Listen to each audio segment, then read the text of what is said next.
अपन बात करेंगे हिंदू विवाह अधिनियम 1955 की धारा 10 जो न्यायिक पृथक्करण की बात करती है, जुडिशियल सेपरेशन की बात करती है।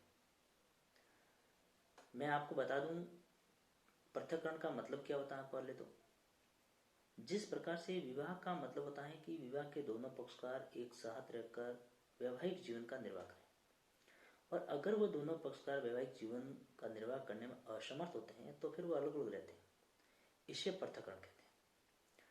और पृथक्करण दो प्रकार का होता है। एक तो होता है कि विवाह के दोनों पक्षकार आपसी सहमति से अलग अलग रहते हैं, इसे स्वेच्छापूर्वक पृथक्करण कहा जाता है, यानी वॉलंटरी सेपरेशन कहा जाता है। और दूसरा होता है वो होता है न्यायालय के आदेश पर विवाह के दोनों पक्षकार अलग अलग रहते हैं, इसे न्यायिक पृथक्करण यानी जुडिशियल सेपरेशन कहा जाता है। और ये न्यायिक पृथक्करण की जो डिग्री प्राप्त करने के लिए जो आप याचिका है वह जिला न्यायालय में पेश कर सकते हैं। और इसका जो प्रभाव है वह हिंदू विवाह अधिनियम 1955 लागू होने से पूर्व में शादी हुई हो या उसके बाद, दोनों पर समान रूप से लागू होती है। अब अपन बात करते हैं कि न्यायिक पृथक्करण की जो डिग्री प्राप्त करने के लिए जो याचिका आप जिला न्यायालय में पेश करेंगे उसके आधार क्या होंगे, कौन कौन से आधार होंगे जिसके तहत आप न्यायालय में जा सकते हैं न्यायिक पृथक्करण की डिग्री लेने के लिए। तो अपन ने जो पिछले वीडियो में बात की थी, विवाह विच्छेद के लिए हिंदू विवाह अधिनियम की धारा 13(1) जो पति और पत्नी दोनों को समान अधिकार देती है तलाक लेने के लिए, और उसी की धारा 13(2) जो पत्नी को 4 प्रकार के विशेष आधार प्रदान करती है जिस आधार पर पति से तलाक ले सकती है। इन्हीं आधारों पर आप न्यायिक पृथक्करण की डिग्री लेने के लिए याचिका पेश कर सकते हैं जिला न्यायालय। अब मैं आपको बता दूं कि 13(1) है उसमें आपने देखा कि व्यभिचार है, क्रूरता है, अविच्छेदन है, धर्म परिवर्तन है, कुष्ठ रोग है, यौन रोग है, संसार का त्याग है, या 7 वर्ष से लापता है, ये सब चीजें हैं। इन आधार पर या फिर धारा 13(2) जिसमें आपका द्वि विवाह यानी हिंदू विवाह अधिनियम लागू होने से पहले, या फिर आपका बलात्कार, अप्राकृतिक अपराध या भरण पोषण की डिग्री प्राप्त हो गई है और उसके 1 साल बाद आपके बीच में सहवास नहीं होता है, या फिर आपका विवाह का निराकरण हुआ, इसी आधार पर न्यायिक पृथक्करण की डिग्री भी प्राप्त हो सकती है। लेकिन 13(1) के अंतर्गत आप न्यायिक पृथक्करण के लिए नहीं जाते। मान लिया आप सीधे चले गए विवाह विच्छेद के लिए, तलाक के लिए, तो न्यायालय आपको विवाह विच्छेद की डिग्री पारित करने से पूर्व न्यायिक पृथक्करण की डिग्री पारित करेगा। ऐसा इसलिए कि आप 1 साल तक अलग अलग रहो, क्योंकि न्यायिक पृथक्करण की जो डिग्री है उसकी वैलिडिटी है यानी अवधि है वो 1 साल तक होती है। 1 साल तक न्यायालय ये परखता है, जानता है कि इन दोनों पक्षकारों को अलग अलग रखने से अगर उनके बीच में दूरियां कम हुई है तो फिर कुछ टाइम के लिए और अलग रख सकता है, और अगर उनकी दूरियां कम होने का नाम ही नहीं लेती हैं तो न्यायालय विवाह विच्छेद की डिग्री पारित कर सकता है। अब मैं बताऊं आपको कि इस धारा 13(1) के अंतर्गत भले ही आप चले गए हो विवाह विच्छेद के लिए, तो भी न्यायालय, आपने अर्जी में ये लिखा ही नहीं है हमें न्यायिक पृथक्करण की डिग्री चाहिए, फिर भी न्यायालय अपने विवेक से न्यायिक पृथक्करण की डिग्री पारित कर सकता है। लेकिन 13(1) में 3 आधार ऐसे हैं जिसमें अगर आप विवाह विच्छेद के लिए जाते हैं तो फिर न्यायालय उसमें न्यायिक पृथक्करण की डिग्री पारित नहीं कर सकता है। जिसमें सबसे पहला है धर्म परिवर्तन, दूसरा है 7 वर्ष से लापता, और तीसरा है मृत्यु की उपधारणा।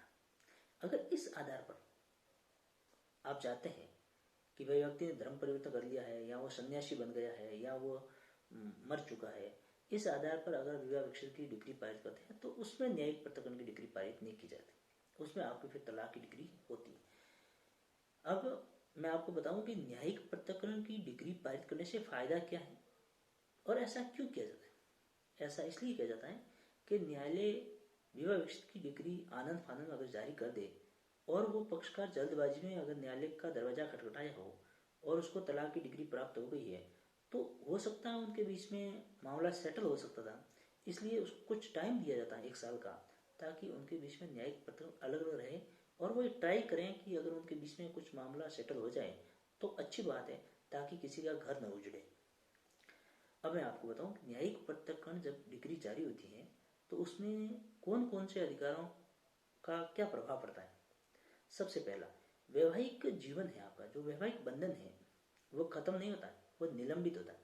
जबकि विवाह विच्छेद क्या होता है, वैवाहिक बंधन खत्म हो जाता है, विवाह टूट जाता है। यहाँ विवाह टूटता नहीं है, यहाँ निलंबित होता है। दूसरी बात, वैवाहिक दायित्व, वैवाहिक कर्तव्य, वैवाहिक अधिकार, ये सारे के सारे इसमें निलंबित होते हैं, उसमें खत्म हो जाता है। दूसरा बात, इसमें आपका भरण पोषण का अधिकार बना रहता है। और इसमें एक खास चीज और है, जैसे ही न्यायिक पृथक्करण डिग्री के दौरान आपके पति की मौत हो जाती है तो आप उसमें संपत्ति का हकदार होते हैं।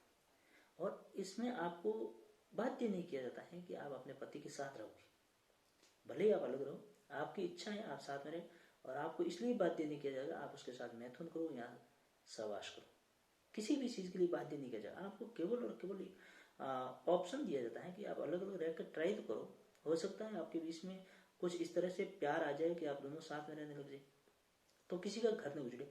जैसे ही न्यायिक पृथक्करण की जो डिग्री पारित कर दी, उस टाइम आपके बीच में नजदीकियां बढ़ती हैं और आप फैमिली सेटल के रूप में आप आ जाते हैं, तो फिर आप न्यायालय से न्यायिक पृथक्करण डिग्री खारिज करवा सकते हैं।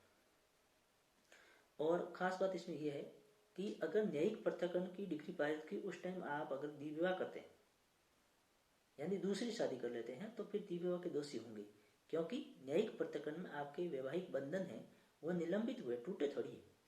दूसरी बात, न्यायिक पृथक्करण की डिग्री है वह शादी के बाद कभी भी लगा सकते हैं आप, लेकिन विवाह विच्छेद की डिग्री के लिए आपको 1 साल का इंतजार करना पड़ता है, ये खास अंतर है। और विवाह विच्छेद की डिग्री जब पारित हो जाती है तो सारे के सारे वैवाहिक बंधन, आपका विवाह पूरी तरह से विघटित हो जाता है और इसमें विवाह बना रहता है, बहुत खास अंतर है। और न्यायिक पृथक्करण में आपको बाध्य नहीं किया जाता सहवास करने के लिए, लेकिन विवाह विच्छेद में तो सहवास का तो प्रश्न ही नहीं उठता है, क्योंकि वहां तो विवाह खत्म हो चुका है।